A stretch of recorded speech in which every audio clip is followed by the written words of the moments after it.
मित्रांनो, तन मन धनाने 90% मराठा समाज हा मनोजदादा जरांगे पाटील यांच्या सोबत आहे.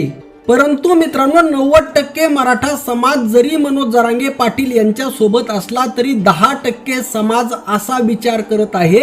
याचे अनेक उदाहरणं मी फेसबुकवर किंवा वेगवेगळ्या माध्यमातून पाहिले. या 10% मराठा समाजाचं असं म्हणणं आहे, सगळं ठीक आहे, मनोज जरांगे पाटलांनी जर पाडापाडी करायची जर ठरवलं तर आपल्याला महाविकास आघाडीला मतदान करावं लागेल आणि महाविकास आघाडी ही हिंदू धर्माच्या विरोधामध्ये आहे.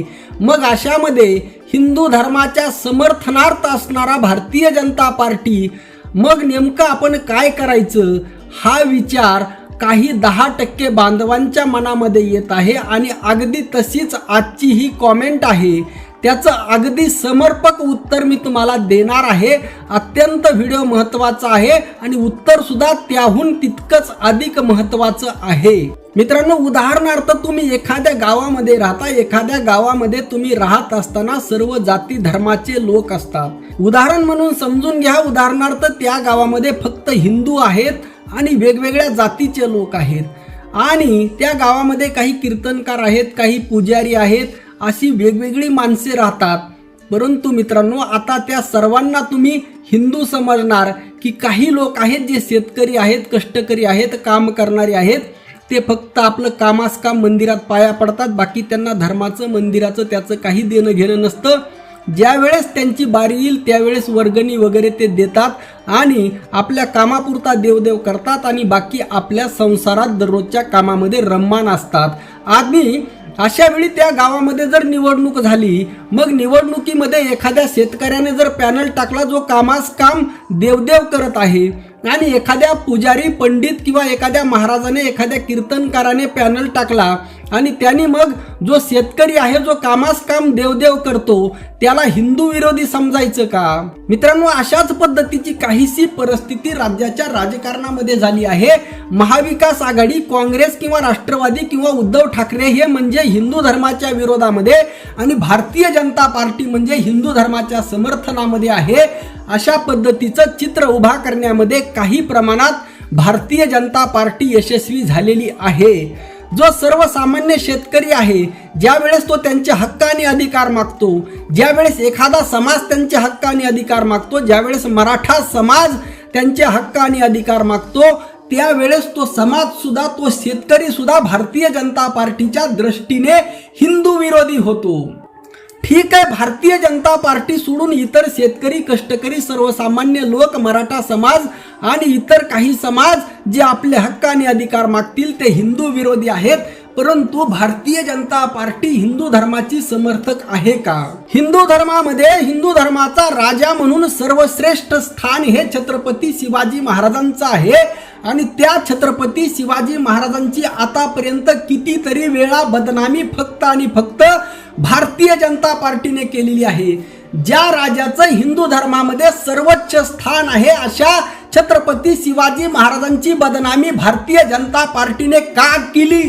एवढ्यावरच भारतीय जनता पार्टी थांबलेली नाही, तर छत्रपती शिवाजी महाराजांची प्रचंड बदनामी करणाऱ्या बाब्या पुरंदरे सारख्या लोकांना भारतीय जनता पार्टीने पुरस्कार दिला.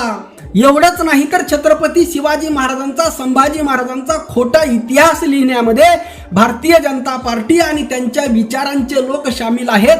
मग हे लोक हिंदू धर्माचे समर्थक कसे काय? हा प्रश्न विचारणाऱ्यांना पडत नाही, कारण या लोकांची बुद्धी हँग झालेली आहे. मित्रांनो, तुम्ही उद्धव ठाकरे, शरद पवार, काँग्रेस यांना हिंदू विरोधी म्हणा, माझी कसलीही अडचण नाही किंवा माझा त्याबद्दल कसलाही आक्षेप नाही, कारण भारतीय जनता पार्टी, काँग्रेस, राष्ट्रवादी, उद्धव ठाकरे हे सगळे एकाच माळेचे मणी आहेत. ही माझी भूमिका आहे. आणि सर्वात महत्त्वाचं म्हणजे या वेगवेगळ्या पक्षामध्ये जे आमदार खासदार आहेत हे सगळे एकमेकांचे सगळे सोयरे नातेवाईक आहेत. एक भाऊ भारतीय जनता पार्टीमध्ये आहे, एक राष्ट्रवादीमध्ये आहे, कुणाचा मेहुणा राष्ट्रवादीमध्ये आहे, कुणाचा जावई भारतीय जनता पार्टीमध्ये आहे. अशा परिस्थितीचं एकंदर राजकारण संपूर्ण राज्यामध्ये आणि देशामध्ये सुरू आहे. आणि अशामध्ये तुम्ही एकाला हिंदू विरोधी आणि कुणाला काय समजायचे ते समजा, कारण शरद पवार यांचा आमचा काही बांधाला बांध नाही किंवा उद्धव ठाकरे यांचा आमचा बांधाला बांध नाही किंवा आमचं पोट त्यांच्यामुळे भरत नाही, आम्ही त्यांच्या पक्षाचे समर्थक सुद्धा नाहीत.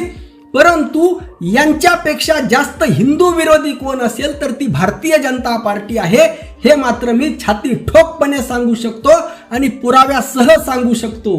मित्रांनो, ज्या मराठ्यांनी धर्माचं रक्षण केलं त्या मराठ्यांना हिंदू विरोधी ठरवण्यामध्ये सध्या भारतीय जनता पार्टीचा IT मीडिया इतका सक्रिय झालेला आहे. आणि अशामध्ये मित्रांनो या लोकांना हिंदू प्रेमी का समजायचं? मित्रांनो, या राज्यामध्ये गाय सांभाळणारा, धर्माचं रक्षण करणारा, धर्माचं पालन करणारा, गावगावमध्ये अखंड हरिनाम सप्ताहाचं आयोजन करणारा हा मराठा समाज आहे. मंदिरं बांधणारा मराठा समाज आहे. मंदिराला देणगी देणारा मराठा समाज आहे. मित्रांनो, या लोकांनी कधी देणगी दिली आहे का? मित्रांनो, या लोकांनी कधी गायी पाळलेले आहेत का? या लोकांनी कधी गायीचं शेण काढलेलं आहे का? आणि हे लोक आम्हाला धर्म शिकवणार? मित्रांनो, भारतीय जनता पार्टीचं हिंदुत्व म्हणजे काय? एका शब्दामध्ये ऐका. जसं छत्रपती संभाजी महाराज यांनी जर छत्रपती संभाजी महाराजांना आयुष्य पूर्ण जर भेटलं असतं तर छत्रपती संभाजी महाराज अखंड हिंदुस्थानचे बादशाह झाले असते. परंतु त्या छत्रपती संभाजी महाराजांना विष प्रयोग करणारा अण्णाजी पंत, हे हिंदुत्व, अण्णाजी पंताचं हिंदुत्व हे भारतीय जनता पार्टीचं हिंदुत्व आहे. भारतीय जनता पार्टीचं हिंदुत्व हे सिंडी आणि जानव्याचं आहे. आणि येथील जो मूळ अस्सल हिंदू आहे त्या हिंदूंना गुलाम करणारं हिंदुत्व भारतीय जनता पार्टीचं आहे. हे आमच्या काही 10% बांधवांना लक्षात येत नाही. अरे, ज्या वेळेस आमच्या हिंदू धर्मावर काही आच येईल त्यावेळेस आम्ही लढण्यासाठी समर्थ आहोत. तेवढी ताकद आमच्या मनगटामध्ये आहे.